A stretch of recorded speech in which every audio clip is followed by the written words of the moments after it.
I'm back again, this time with a review of the new Boards of Canada album, Inferno. Boards of Canada, who have been making music since the 90s, maybe the late 90s.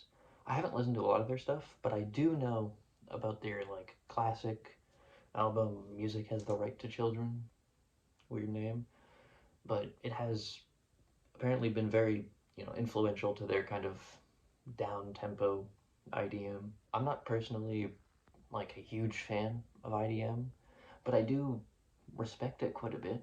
The production talents are immense to be able to pull off stuff that these guys do and stuff that other artists do, like Sweet Trip, if that counts as IDM, or Venetian snares, or people along those lines. This is their first new release in years up to this point. I think it's paid off pretty well. It didn't blow me away or anything. I think a lot of it is, pretty repetitive, but that's just how this kind of music goes. A lot of the same sounds get reused and the same song structures get reused, just slightly differently. The drums feel a lot like trip hop, sort of. Something Massive Attack would have done in the 90s on like Mezzanine or Blue Lines. The synths remind me a lot of early 2010s vaporwave, which I'm sure is not intentional in any way. This is not their genre, but that's just the vibe it gives for me. A couple of the tracks, especially in the beginning, the first three or five, have these pulsing electronics that just sound super ominous, super haunting, as if you took techno beats and you just drowned them in a cloud of smog. There are also plenty of vocal samples across this entire thing.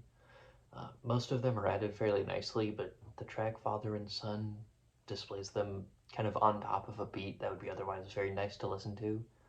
And it just sounds like a bunch of random nonsense being said for the sake of being nonsensical. It's very annoying, very distracting. The electronics get more and more dark and atmospheric up until the second half, and then it kind of feels like a trek through some very dark woods, a very long trek that is. The drum beats get center stage, the drum rhythms get more in your face, especially on tracks like Arena Americanata. But I just can't shake that a lot of this just sounds too similar, or even exactly the same. And I understand that it is IDM, and some artists would want to hone in on a specific sound, really get it perfect. But this thing's like 18 songs, 70 minutes or so, and it doesn't really earn that length. It just kind of feels like a slog to listen to because of how similarly everything is structured and produced. I understand that IDM is supposed to be more of a vibe than anything, or it's supposed to be unorthodox more than anything, and that comes with repetition. But don't get me wrong, this thing is not as repetitive as Bowl of Heaven. This is not that, but still, it's very repetitive.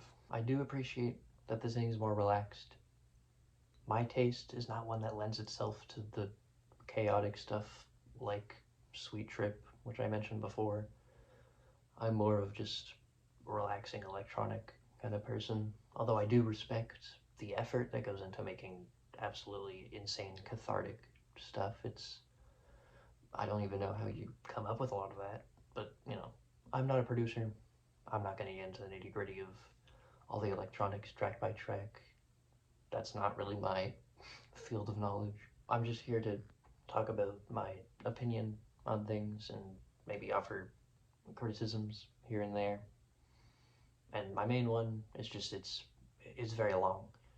But all things considered, I thought it was very well made, and I did genuinely enjoy it.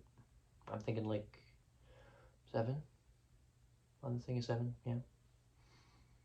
I can understand if somebody would, rate it like a 9 or an 8 or something. If they really enjoy this type of music, I could totally get that. It's just, for me, it's just good. That's about it. See ya.